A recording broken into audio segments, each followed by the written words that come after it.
ठाकुर जी कहें कि भैया हम कृष्ण बन के जावे तो कोई ना कोई रोक दे, दुनिया भर की बात बनावे, श्री जी भी हमसे लड़े झगड़े या हमारे रूप बदल के चलो।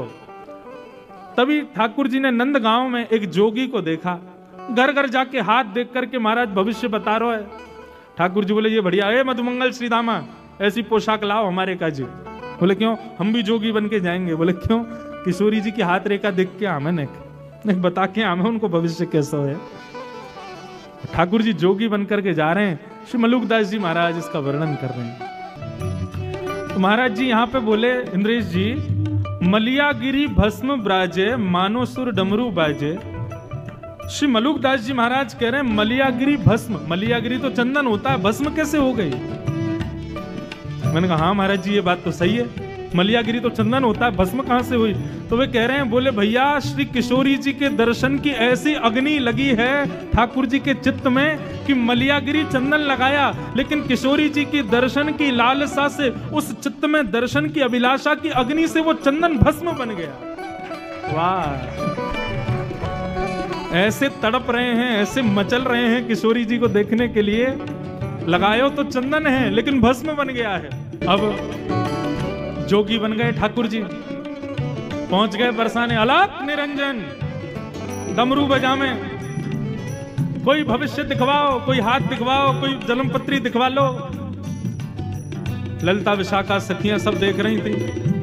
बोलो भैया कोई भविष्य बतावे वारो आयो है। बोले हाँ आयो तो है। कोई कहे अपनी पूछो, अपनी पूछो, लेकिन हमारी ब्रज की सखियों का भाव कैसा, अपनी मत पूछो, हमारी श्यामाजू की पूछो। संसार का स्वभाव अपना अपना अपना, लेकिन भक्त का स्वभाव हमारे लाल जी का, हमारी श्यामाजू का, वो प्रधान है। सब सखियां गई। बोलो भैया बाबा ओ जोगी, नेक्स्ट से जोगी, रूप तो तुम्हारा जोगी सो है, लेकिन देखने में ऐसे लग रहे हो तुम्हारा अभी जन्म भयो कछु साल पहले। ठाकुर जी बोले ये सब तपस्या के बल से हुआ है गोपी, तुम नहीं समझोगी।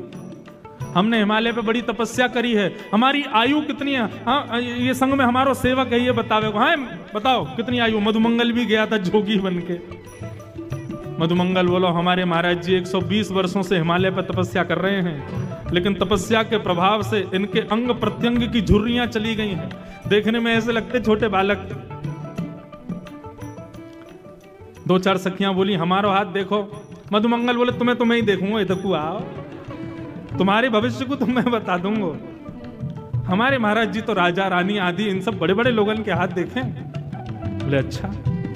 ललिता विशाखा बोली आप यदि भविष्य कथन करो तो हमारी श्री जी को हाथ देख लोगे। कौन श्री जी?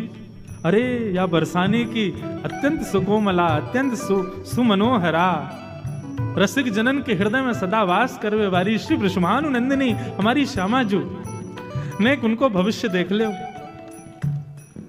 ठाकुर जी बोले कहा भविष्य देखना है?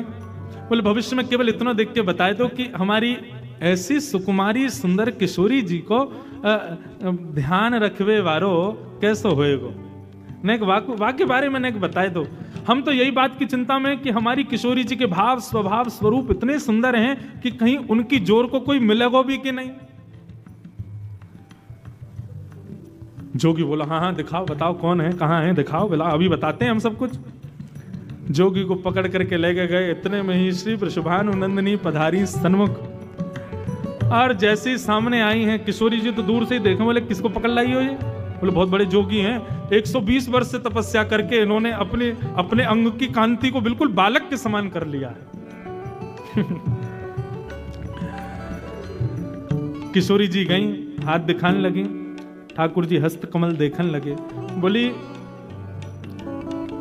अरे आपको जो ध्यान रखवे वारो, आपके अब बीच में तो कई भाव हैं लेकिन सीधे आम है, आपको ध्यान रखवे वारो, आपके सुंदर भाव को प्रस्तुत करवे वारो, वो ज्यादा दूर ना है, आपके सन्निकट ही रहवे। बस वहां में एक कमी होगी, सुंदरता में कोई कमी नहीं, नेक रंग ओझल होगा आपसे। ललिता विशाखा बोली ये कहीं नंदन नंदन की तो बात ना कर रहा है, ये कहीं बार यशोदा के लाला की तो बात ना कर रहा है। किशोरी जी तो हस्तकमल का स्पर्श करते। अरे श्री किशोरी जी तो ठाकुर जी के अंग की सुगंध से पहचान जाती हैं, उनको तो सब पता हो। बरसाने में ठाकुर जी आ जाए, किशोरी जी को वैसे ही पता चल जाए। किशोरी जी भी समझ गई ये कौन है, हम सब जानना ही है। बोले जाकू आपके बगल में खड़ो कर दियो जाए और वाके बगल में खड़े रहते ही आपकी उपमा और बन जाए, समझो वही आपको जीवन संगी बनेगो। ललिता विशाखा बोली तो क्या करना चाहिए? बोले एक एक जो भी आपको लगे कि योग्य है वाकू लाला के बगल में खड़ा करके देख लो। यदि वासे किशोरी जी की उपमा बढ़ जाए तो समझ जाइए कि वही है। अब बोले यहाँ कोने पकड़ के लाम है, सो धीरे धीरे ठाकुर जी खिसक के बगल में चले गए और बगल में जाकर के महाराज कंधे में गलवैया और देखी। अरे ललिता ने देखियो कैसे लग रहे हैं हम। श्री मलुकदास जी वर्णन कर रहे हैं, सोहे बाम भाग में प्यारी मानो भाग में प्यारी। अब जैसे ही जोगी बगल में जाके खड़ो भयो किशोरी जी के गले में गलवैयां डाल के, ललिता विशाखा बोली अरे लयोरी बेलन हमारा, या की हिम्मत कैसे भाई, हमारी किशोरी जी के गले में गलवैयां डाल खड़ो है। जैसे ही ललिता विशाखा दौड़ करके आई किशोरी ठाकुर जी पर नेक थोड़ो प्रहार करवे के काजे, इतने में ही ठाकुर जी ने अपने अंग की मलियागिरी चंदन की भस्म को हाथ में लियो और जोर की फूंक मारी। महाराज वही से ही सबरी गोपी मंत्र मुग्ध है के निहाल है गई। ओ मोहन मंत्र फूंक के मारी। किशोरी जी के दर्शन की अभिलाषा से आए थे ठाकुर जी, रूप बदल के सब सखियों को मूर्छित कर दिया और नैन भर के देखने लगे श्यामा जी को। देखते देखते देखते देखते जितनी जितनी डोज चाहिए थी उतनी मिल गई। उसके बाद क्या हुआ? जोगी छवि बावरो डोले, राधे राधे राधे बोले।